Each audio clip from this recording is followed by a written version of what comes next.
Ben, pois moi bo día. Queríamos hoxe facer unha rolda de prensa para anunciar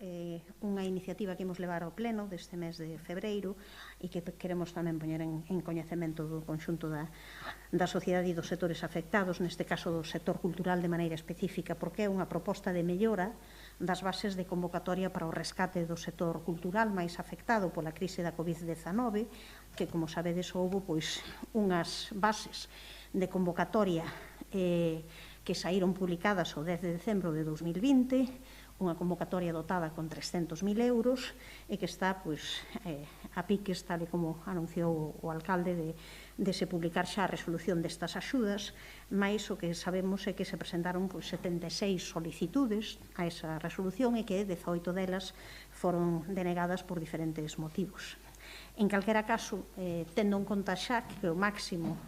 por solicitude era de 3.000 euros,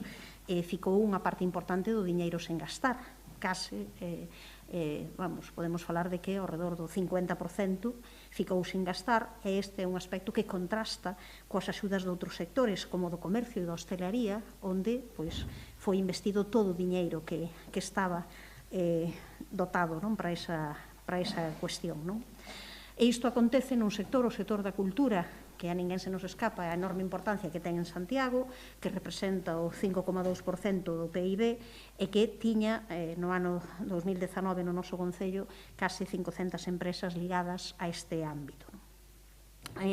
Por outra parte, todo o mundo coñecemos as dificultades, a precariedade do sector cultural e, por tanto, o que pedimos é unha reflexión seria,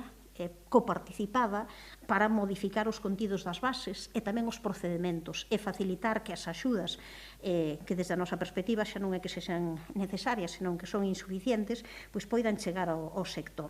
Por iso, desde o Bloque Nacionalista Galego dirixímonos ao sector cultural, tivemos diferentes reunións e contrastes con persoas vinculadas ao sector e imos levar ao pleno unha iniciativa a este respecto onde sinalamos as cuestións máis relevantes que imos incluir nesta proposta. A primeira é esa xustamente, que haxa un contraste directo co sector para que as bases sexan o máis específicas posíveis. A ninguén se lle escapa que houbo, nun momento determinado, moitas conversas co sector da hostelería e de comercio que nos parecen absolutamente necesarias, imprescindíveis, mas tamén é necesario facer, sobre todo, bases específicas que respondan ás necesidades do propio sector cultural, non que estean guiadas polas bases que son máis ben feitas, preparadas para outros sectores. A segunda é que, como sabedes, este modelo de axudas nesta convocatoria foi por orde de chegada. É un procedimento non competitivo,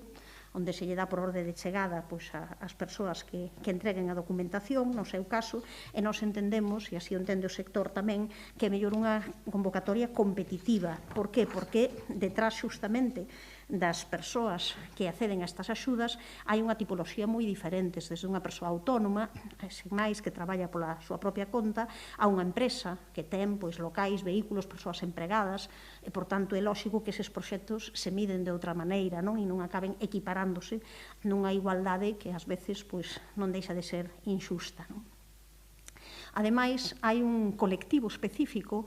que é o máis prexudicado destas axudas, que son as persoas creadoras. Estas axudas non serven para elas, e iso é o que pode explicar en parte con outros factores que haxa un grosso importante de persoas creadoras do concello que non puideron acollerse a elas. Por iso entendemos que hai que facer unha convocatoria independente e reclamamos como primeira opción que se reinvista ese 50% dos 300.000 euros previstos nunha nova convocatoria con criterios adecuados á realidade e a necesidades do sector cultural, pero con prioridade para creadoras e creadores e para empresas que desenvolven as súas actividades en Santiago. Unha liña que debe ser independente da nova convocatoria xa anunciada nestes momentos polo Goberno Municipal prevista para 2021, que nesa nova convocatoria, desde a nosa perspectiva, ten que estar dotada como mínimo da mesma cantidade que a actual. Tamén entendemos nesta liña de facilitar que haxa máis xente que se presente a esta convocatoria, que hai que ampliar as epígrafes de actividades subvencionáveis, incluindo todas as actividades de creación, de produción, de servicios técnicos, é introducir un incremento do importe máximo que se pode recibir por solicitude, pasando dos 3.000 aos 5.000 euros. Tamén entendemos que se pode, xustamente, baixar o mínimo de gastos justificados para poder concorrer á convocatoria, xustamente para facilitar as pequenas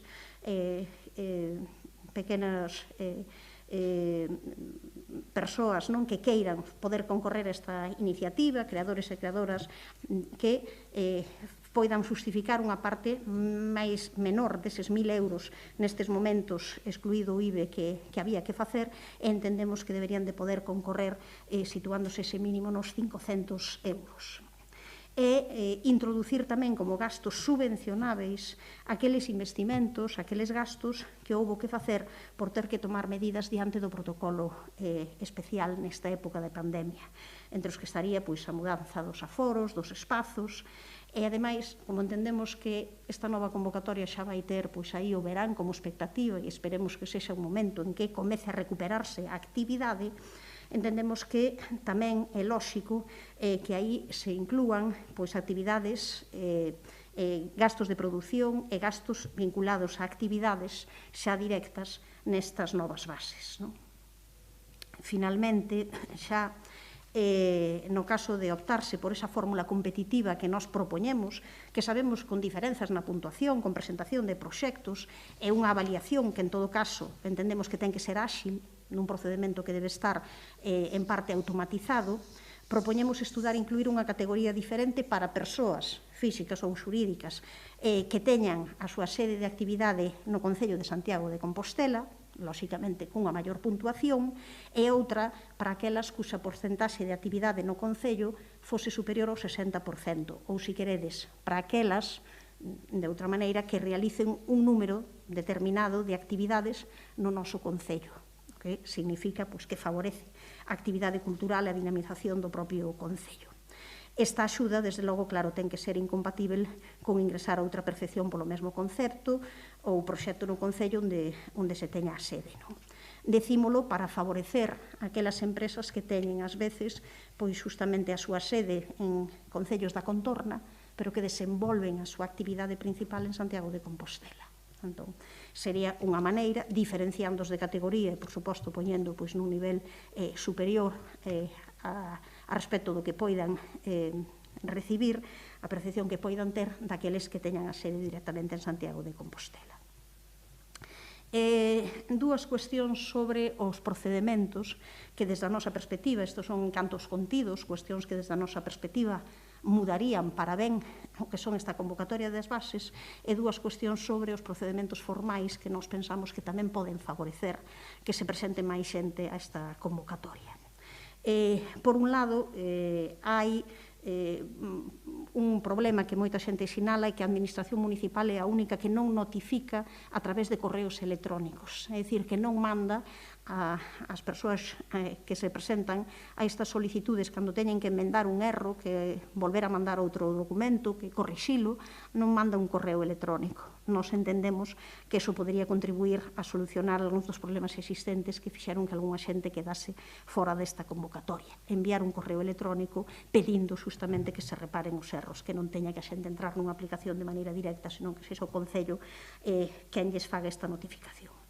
E logo, tamén, que o prazo de solicitudes sexa un pouco maior. Nesta ocasión foi, como sabedes, de 5 días. Claro, 5 días en pleno mes de decembro, cando distintas administracións poñen en marcha distintas axudas, cando se está sempre buscando moitísimos problemas administrativos que pode haber, parece que é pouco para poder presentarse. Así que entendemos que para fomentar que haxa un número máis elevado de persoas que se presenten, tamén entendemos que o prazo debe ser maior. Facendo con tempo, debe ser maior. En resumo, nós cremos que é necesaria, por suposto, facer unha nova convocatoria de bases de axuda para o rescate do sector cultural de Santiago, que debe mellorarse as bases que saíron no ano 2019, que deben facerse en colaboración co sector e que deben de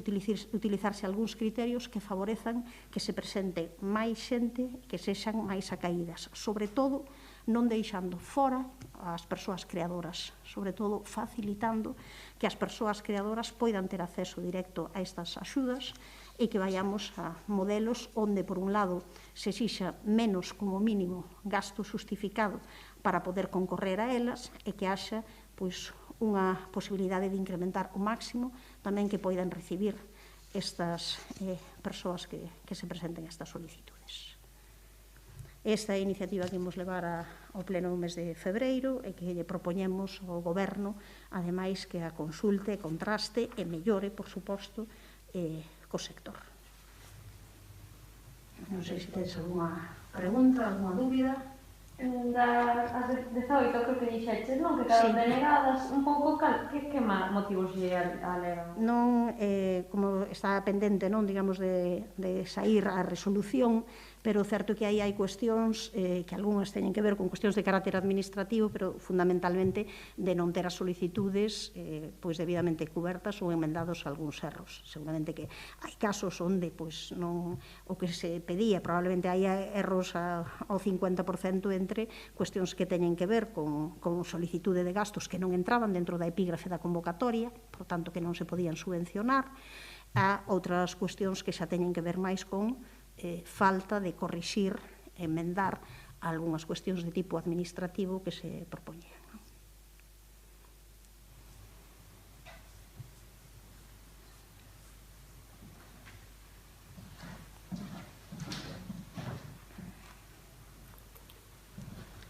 Moi ben, pois, moitas grazas. Gracias.